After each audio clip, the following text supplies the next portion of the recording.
We're here today for two important reasons. First, we're here to celebrate LaSalle Street and the downtown community and its importance and vibrancy to the city of Chicago. You know, Chicago is the third largest GDP in the United States. LaSalle Street is the center of our financial district, and it's the center of our historic district as well. It's probably the most beautiful street, I think, in Chicago. I might be a bit biased, but trust me. There's no other street in the United States that has as many historic landmarks in a 7-block area from the Board of Trade at Jackson to Wacker Drive on the north. It's not a quarter of buildings. It really is a veritable museum of architecture, a museum of world-class landmark structures that reflect the history and culture of our city.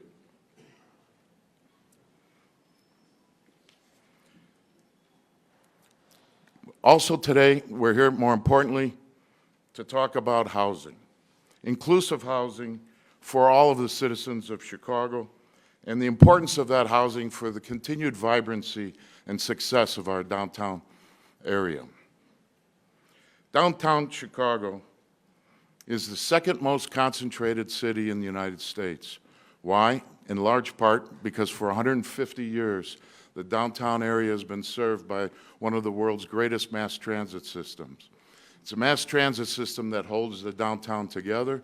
It's what caused it to grow and survive and sustain itself, and it's an asset that we should treasure and always preserve.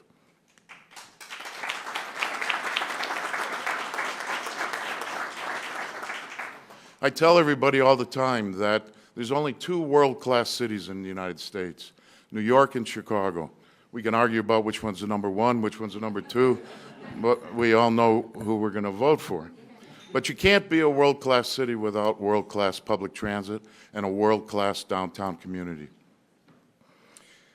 But today, in spite of all the architectural marvels we have and all the economic activity focused and centered on downtown Chicago, we have a shortage of housing, both market rate, affordable, and workplace housing. And today, you're going to learn more about a new public-private initiative, a partnership between the private sector and the city of Chicago to stimulate the development of housing in the LaSalle Street corridor and the downtown area to add that 24/7 vibrancy every day for people to live, everyone from Chicago, to live, work, and play.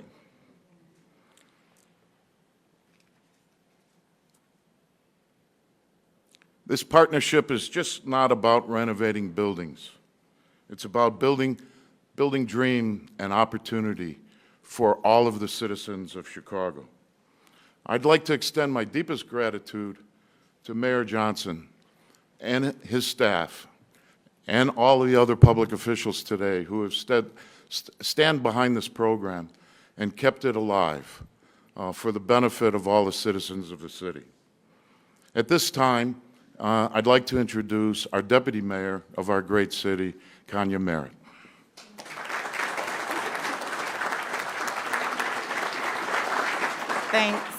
Thanks so much, Mike, and thank you for hosting us today. Good morning, everybody. Good morning. Thank you all so much for being here today. As Deputy Mayor of Business and Neighborhood Development, it's so exciting to join you for this announcement that will bring new life to our central business district and lead the way towards building a downtown corridor that works not just for some, but for everyone. I want to thank our downtown business community, from the dedicated leadership and board members of organizations like World Business Chicago, Chicago Loop Alliance, MagMal, our small businesses, and most importantly, our cultural institutions. I'd like to give them a round of applause.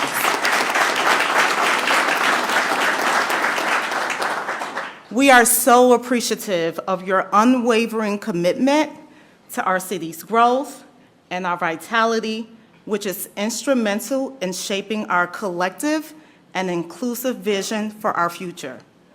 And so by investing in transformative initiatives like the ones that we'll talk about today, we are not only revitalizing our downtown cityscape, but we are reaffirming our commitment to economic growth, job creation, housing, and the quality of life for all Chicagoans. These investments aim to enhance the vibrancy and accessibility of our downtown area, creating a more dynamic and inviting space for our residents, for our workers, for our visitors, for our businesses. And so we're not stopping there. We are working to make it easier for projects that bring affordability and vibrancy in all of our neighborhoods, not just downtown, to be successful. And that's why, shortly later this week, we will share our report on process improvements as directed by Mayor Johnson's executive order requiring 14 city departments to streamline the approval process on housing and commercial developments citywide.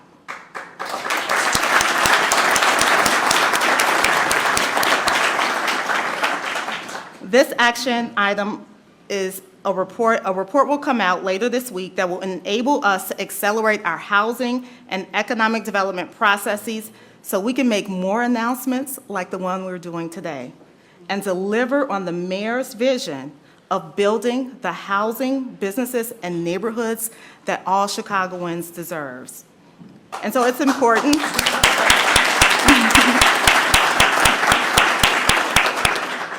It's so important that all of you all here today, as partners and collaborators, make this a reality. Investing in our downtown is investing in a better, stronger, safer Chicago for everyone across our great city. And today's announcement really drives that vision home. And so with that, I'd like to introduce our mayor, Mayor Brandon Johnson.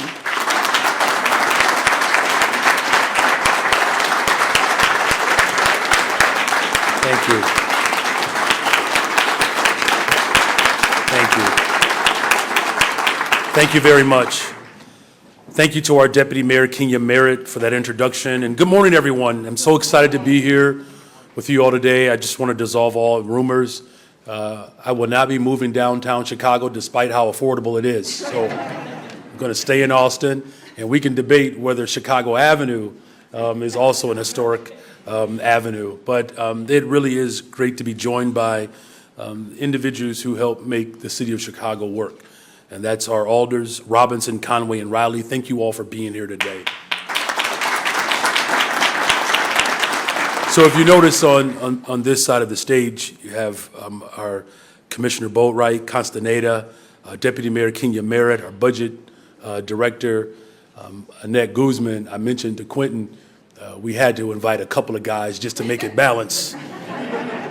But I hope it does reflect, you know, the value and the beauty of the city of Chicago. It's really the people of Chicago and the diversity of our city that makes us the greatest freaking city in the world. And so today, as we gather today to celebrate Chicago's historic and vibrant downtown neighborhood and to announce the 4 new adaptive reuse projects that will formally be proposed for city assistance this spring, I do want to acknowledge, too, that we have strong partners, particularly within labor, and I'm grateful for President Jeannie Castrop. You'll hear from her later, but thank you, Madam President, for your leadership and what it means to have a workforce that has the ability to not only work in the community, but to live in the community in which they work in. And so these projects, individually, each of these projects is a step towards the mixed-use revitalization of the Central Business District. Collectively, these projects are it's a full-blown march into an inclusive and vibrant future for our downtown. Our Central Business District is a global economic and cultural engine. Its impact extends to all of our neighborhoods and including the suburbs. So shout out to the few of you who snuck in today from the suburbs. We know you want to live in Chicago, come on. But like many cities, we are in the process of recovering from the impact of the pandemic, resulting in vacancies, particularly our storefronts and our offices. And additionally, evolving conditions in workplaces and retail are changing. It's changing what it means to be a shopper and a worker. We have to respond to these changes. As a city, we have to do it in a creative and collaborative way. Our adaptive reuse projects preserve the downtown's history while taking the opportunity to reshape and grow an inclusive and stronger downtown. The 4 projects that we are announcing today represent more than $528 million total in investments.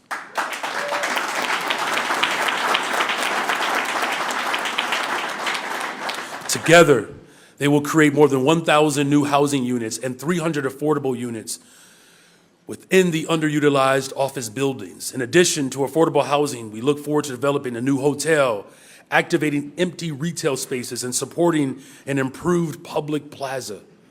I'm proud to advance these projects under my administration. And of course, we have to continue to make sure that the Community Development Commission and the Landmarks Commission this spring to highlight and lift up their work to realize the potential and promise of these projects. And DPD Commissioner Boatwright and DOH Commissioner Castaneda will go into greater detail about the projects shortly. But I'll tell you this, these 4 projects demonstrate our shared commitment to revitalizing downtown and creating affordable housing in every single neighborhood. I will also tell you that there may be more adaptive reuse proposals to come, because we're still working to make sure that opportunities for the people of Chicago are full. So stay tuned. You'll likely have heard me say this before, that Chicago truly is the greatest city in the world. I say it because it's true. In what other city do you hear the words downtown and affordability? We are a special city because we have a downtown central business district that can handle what it is doing today. We are fiercely committed to ensuring that everyone can equitably reap the full benefits of this amazing city. Today's announcement is one part of a comprehensive approach to fostering a downtown environment where people can work, live, and play. And this spring, we are also looking forward to launching a Downtown Economic Growth Advisory Committee who will be focused on driving inclusive growth, transformation, and of course, prosperity for our downtown. And through our commitment, we are planning adaptive reuse projects, small business support, redesigning the public realm, and so much more. In addition to these investments, and with the help of State Representative Cam Buckner and Senator Sarah Feigenholtz and other key community partners, we are on the verge of being able to introduce Business Improvement Districts, or BIDs, to Chicago.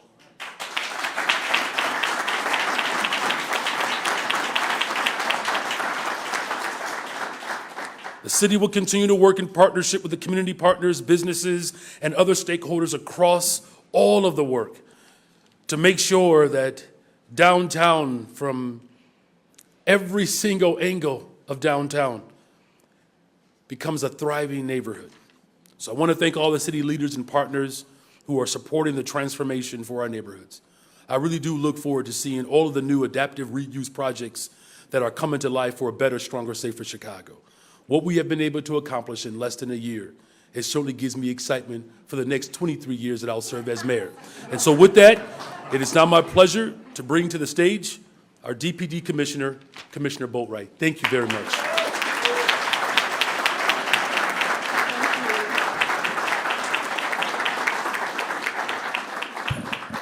Good morning, everyone. Good morning. Thank you for helping to celebrate today's announcement and one of the largest adaptive reuse efforts to move forward within any central business district in the United States. We have 4 great projects advancing towards City Council, and I want to provide a little bit of more information about each project and how they'll fulfill the goals of the invitation for proposals that initiated this process. The projects will collectively repurpose about 40 floors of vacant and underutilized space in the heart of the Loop, contributing to a dynamic mix of upper story uses that will also resonate at ground level within the public realm, at local stores and restaurants, and on downtown trains and buses. Most importantly, it will resonate within the homes of more than 300 households that will be able to live within the corridors at rents they can afford. Thanks to approximately $150 million in tax increment financing that will support the conversions from vacant commercial space, roughly totaling 1.3 million square feet. We are certain from careful underwriting that this investment in affordability is viable, sustainable, and essential to the Loop's mixed-use, mixed-income future for all Chicagoans, especially given the total absence of affordable housing within the corridor, at least not for long. Here are the projects that are making the vision real. If you take a look to the right and the left on the screen, I'll go into more detail for each of the proposals. The first project is at 111 West Monroe, where Prime Group and Capri Investors is planning a 600,000 square foot makeover of the historic Harris Trust and Savings Complex. It's a $203 million project that will create 345 studio, 1- and 2-bedroom units, including 105 units that will be rented at affordable levels. A planned city landmark designation will also make the project eligible for a property tax incentive that would also support a planned 228-key hotel within the complex, as well as new retail spaces at the ground level. The next project involves another historic bank building, right here at 208 South LaSalle. This is another Prime Group project that will repurpose 4 floors as 226 studio, 1- and 2-bedroom apartments, with 68 units offered at affordable levels. The residential component will be a terrific complement to the hotel that's already operating upstairs. Next is the northernmost project currently planned for the corridor. It's at 30 North LaSalle, where Gallup and American General Life Insurance are repurposing about 432,000 square feet of space as 349 studio, 1- and 2-bedroom apartments. 105 of the units will be offered at affordable levels. It will also include a public plaza makeover directly across the intersection from the planned Google headquarters at the former Thompson Center. I should mention that each of these 3 projects are represented by experienced, diverse, and capable development teams that are committed to local investment. And so is our final project, which is part of an ever-growing portfolio of downtown properties owned by the Campari Group. It's at 79 West Monroe Street, which is also known as the Bell Federal Building. This project wasn't part of last year's initial selection due to timing issues, but it was more recently added when it was clear that sufficient funding would be available. The work will repurpose 8 floors of the building as 117 residences, 41 of which will be affordable. A landmark designation is also planned, with restoration work to include the iconic Weather Bell sign on the corner of Clark and Monroe. These 4 buildings are sure to become a poster child, or poster children, if you will, for the Loop's rebirth as a mixed-use neighborhood, and we are thrilled to be partnering with each team. I should also acknowledge that there is more to come as the city continues to study adaptive reuse proposals for historic buildings at 135 South LaSalle Street and 105 West Adams Street. Additional small business grants to help reactivate vacant storefronts, and a public visioning process for future streetscape enhancements. I want to thank each of the development teams for their commitment to the Loop, also the Chicago Central Area Committee and Urban Land Institute for their help in planning the downtown recovery, and the underwriting team and DPD, DOH,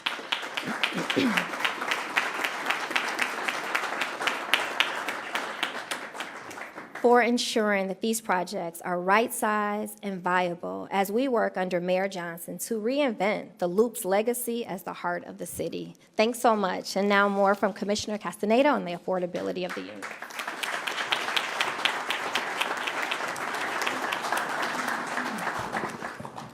Thank you, Commissioner Boatwright, for the introduction. Hello, my fellow Chicagoans. It is an honor to stand with all of you today, as well as with Mayor Johnson, for this significant announcement. Today is a very exciting day, particularly for those who have long dreamed of calling this historic financial district home, but thought that day could never come because of the lack of housing options and affordability. I am thrilled to stand before you to announce our progress on this initiative that not only preserves our city's rich architectural heritage, but also addresses one of our most pressing needs, affordable housing. In the wake of the unprecedented challenges brought forth by the pandemic, society has undergone a profound shift in the way we perceive and utilize office space. The traditional landscape of bustling commercial hubs has evolved, giving rise to new opportunities for adaptive reuse projects. As we witness this transformation, it becomes abundantly clear that our fundamental need for a place to call home remains steadfast, if not more critical than ever. The 4 adaptive reuse projects within the Loop's historic financial district symbolize more than just an architectural revitalization. They represent the calling of sustainability, innovation, and progression, calling spoken by the individuals and families who aspire to live and thrive in the heart of our downtown, and heard by Mayor Johnson. With a total of 319 housing units, affordable housing units, these developments embody our commitment to ensuring that affordable housing is available in all 77 community areas. Housing is only affordable when it costs you 30% or less of your income. Some people cannot reach that benchmark without some help. The affordable units in these projects will be for households with an average income of 60% of the area median income. The main way that we get affordable housing in a high amenity area like this one is through the Affordable Requirements Ordinance. To date, there are only 32 completed ARO units in the Loop.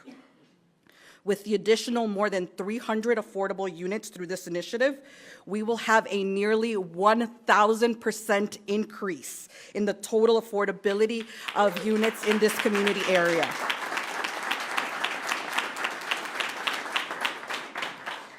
We believe that those that need a subsidy to live affordably deserve to have just as many choices of where to live as those who don't. And today we are one step closer to that reality. Steps like this are what help us transform Chicago into the more equitable city we all want it to be. Thank you. And please welcome Quentin Primo from Capri Investment Group to the mic.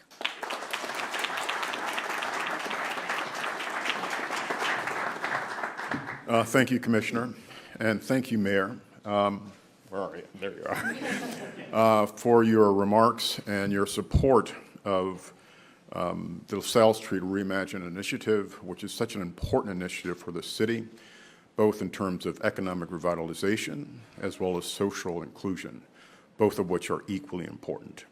I've mentioned to the mayor many times and a senior team here before us that Google as a key anchor in the LaSalle Street corridor is certainly a great start to catalyzing the area. However, to thoroughly invigorate the Central Loop and specifically the LaSalle Street Historic District, creative and impactful public policy is needed in parallel. LaSalle Street Reimagine is just that, a groundbreaking public initiative that will supercharge this area. Along with my partners and Mike Reschke at Prime Group, we are so pleased to be a part of this historic event. Thank you.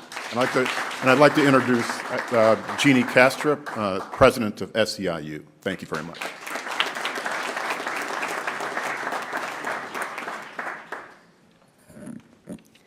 Good morning, everyone. Good morning. My name is Jeannie Kastrup. I'm the president of SEIU Local 1. So SEIU Local 1 is one of the most diverse unions in the city. We represent over 50,000 working people. Janitors, security officers, window washers, door staff, maintenance workers, and engineers. Throughout downtown, we are the backbone of the commercial and real estate industry. Literally, we keep the doors open, we keep them clean, we keep them safe, and we keep them running.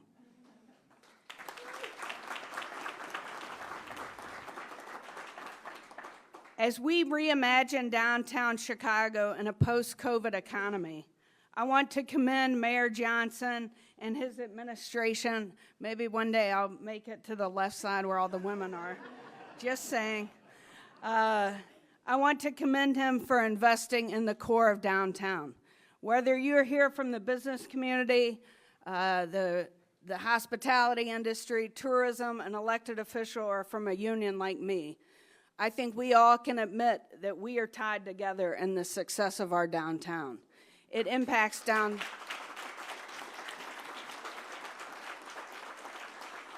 because you see, what happens downtown doesn't just impact downtown, it also impacts all of our neighborhoods.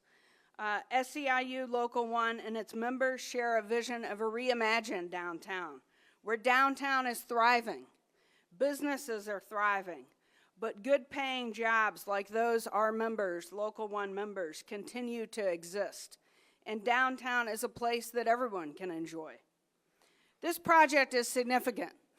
My union is over 100 years old, and it is the first time in the history of our city where a janitor who works in a commercial office building, who gets done usually at 12:30 or 1 o'clock at night, may be able to walk across the street to their home instead of commuting an hour.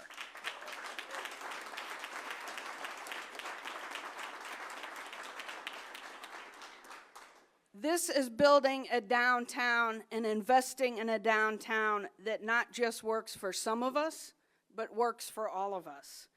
It is a forward-thinking project that paints a picture of a downtown where everyone, businesses, hospitality, tourism, and workers are not only surviving, but thriving. Local 1 proudly supports this project, Mayor, and we will do anything we can to make sure that it succeeds, and we look forward to the positive progress and the impact that it will have on a reimagined downtown Chicago. Thank you.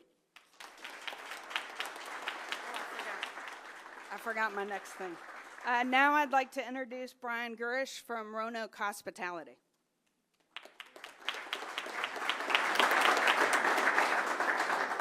Good morning, everyone. Good morning. So I'm the CEO of Roanoke Hospitality. We own and operate restaurants here in the Loop and other places, but primarily here in the Loop. And we're probably most well-known for the Roanoke restaurant over in the Marriott Residence Inn. We've been there for about 8-9 years now. We came to this area with Mike Reschke's vision about creating new and exciting places to be. And in those days, we felt like the market was, for sure the area was changing, but as we looked at the market and what was going on in the neighborhood, we realized that this is absolutely a beautiful neighborhood that's in transition. I'll bring a little bit of perspective. I consider myself a native of Chicago, but born and raised in Minneapolis. I come from a third-generation architectural family, and I remember my father bringing us here, the family, when we were 10 years old, and we walked up and down the LaSalle corridor, and he told me ad nauseum the history of Burnham's and the Sullivans and the Frank Lloyd Wrights, and from an outsider and now an insider in Chicago, this is truly not just an area that's really the heart of and history of Chicago, but it's a worldwide class of monuments and buildings like nowhere else almost. And Mike mentioned New York, and I think there's areas in New York, but not a collection like this. So for us to be here and to establish a hospitality business and to be looking at the future after coming out of the pandemic, where we were down to literally 5 employees at the Roanoke restaurant. We could not let anybody into the restaurants. Our catering director was cooking on a Weber grill on the patio and selling hamburgers and hot dogs. And today, we're over 110 employees in the area again, and we're excited to be back. I hope you all go up to the Grill on 21 and see that up there. It's fantastic. So I believe, as everybody does, as the mayor and the aldermen and in the neighborhood, and it's revitalization and things like that. But what we do need is housing for our staff. And our staff, my staff is 110 hardworking, honest people that do get up at 4:30 in the morning to make sure the eggs are cracked, and they lock the doors at 12:30, 1 o'clock in the morning.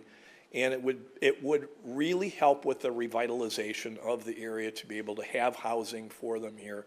It'll attract a whole new workforce and help the revitalization. So I thank the alderman, Riley in particular, who's been very supportive of us throughout the years, but the mayor and the administration, it's meant a lot to us, and we're just happy as can be to see the continued growth here. Thank you.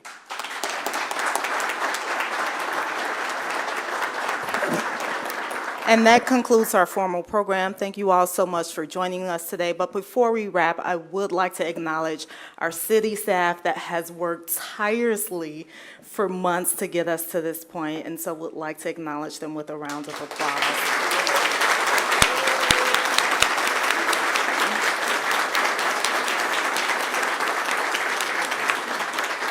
Thank you so much, everyone. Have a good day.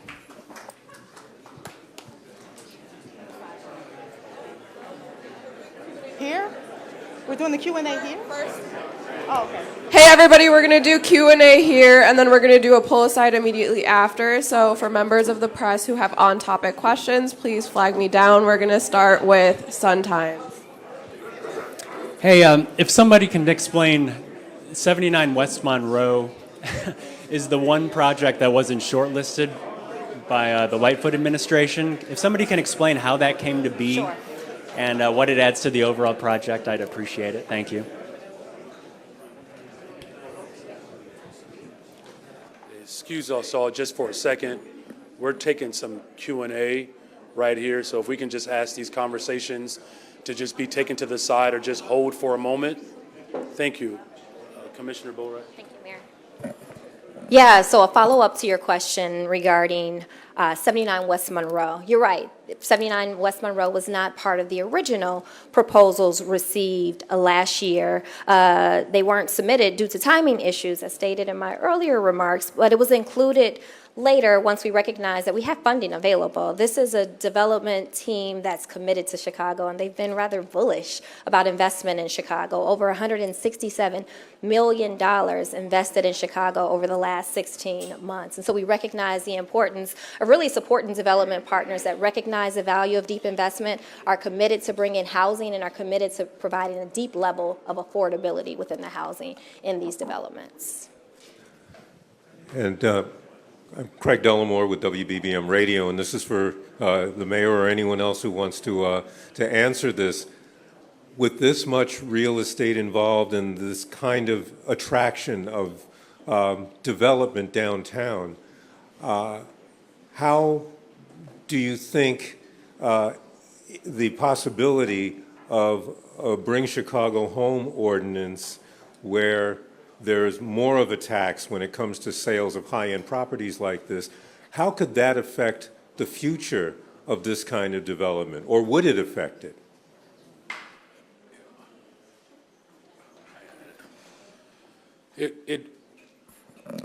Thank you for the question. Look, I think the whole point of today and all of our efforts, whether it's Bring Chicago Home or reimagining and repurposing historic buildings, is to address the fact that we have not just a homeless crisis in Chicago and throughout the country, but we have an affordability crisis. So you have individuals who, as President Kastrup articulated, many of these individuals are stretching their ends to make them meet. And so this is just a part of a larger strategy that we have as a city to ensure that the people of Chicago who work here, who live here, can afford to stay here. As far as the efforts that, we get to do long term, there is a real estate transfer tax. it does exist. So this is not like a new tax, right? The question whether or not, the real estate transfer tax could be restructured, well, that has already been debated. But I'm very confident because we have, keen developers like Quentin and others who recognize that there is an imbalance in this country. There is. The gap between those who have and those who do not, that continues to widen. I believe we're a better city than that.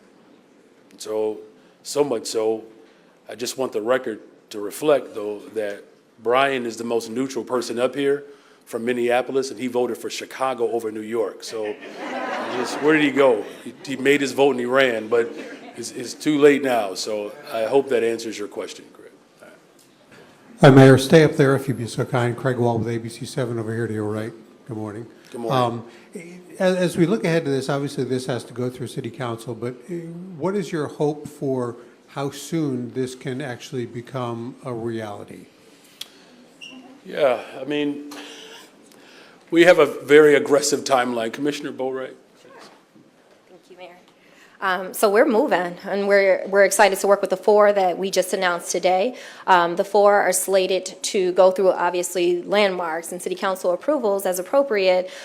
We are slated to start to lease up these units at the end of 2026 and early 2027. And so there's a commitment for us to move fast because we recognize the importance of us bringing these necessary households downtown and creating new affordable units. And so we are fired up and excited to get going on these projects.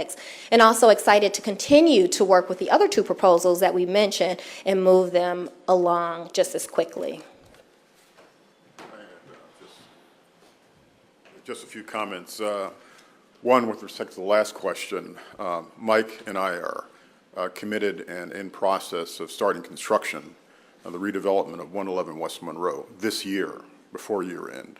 So the bond inducement will proceed forward, and assuming City Council approves everything, we will start this year and deliver within 2 years, so in 2026. The previous question, with respect to the transfer tax, I just want to make sure, the BBM asked, I just want to make sure that we clearly understand that, as the mayor pointed out, there is a transfer tax. It already exists, and in every major urban market in the country, a transfer tax exists. The beautiful thing about Chicago is that we're at 75 basis points, or 0.75%. LA is at 5.9%. San Francisco is at 5.5%. Philadelphia and New York are nearly 6%. So the mayor's proposal and bring Chicago home to increase it to 3%, we're still significantly under our major competitive markets across the country. And I believe that if we want to solve a problem like homelessness, which is something that my wife and I have dedicated ourselves to, you got to pay for it. And we have to keep it in our backyard, not pushed away from our backyard. So if we want to have a homeless situation in Chicago that's better than San Francisco or better than what you see in LA, we got to invest in it. We got to solve it, and that takes money.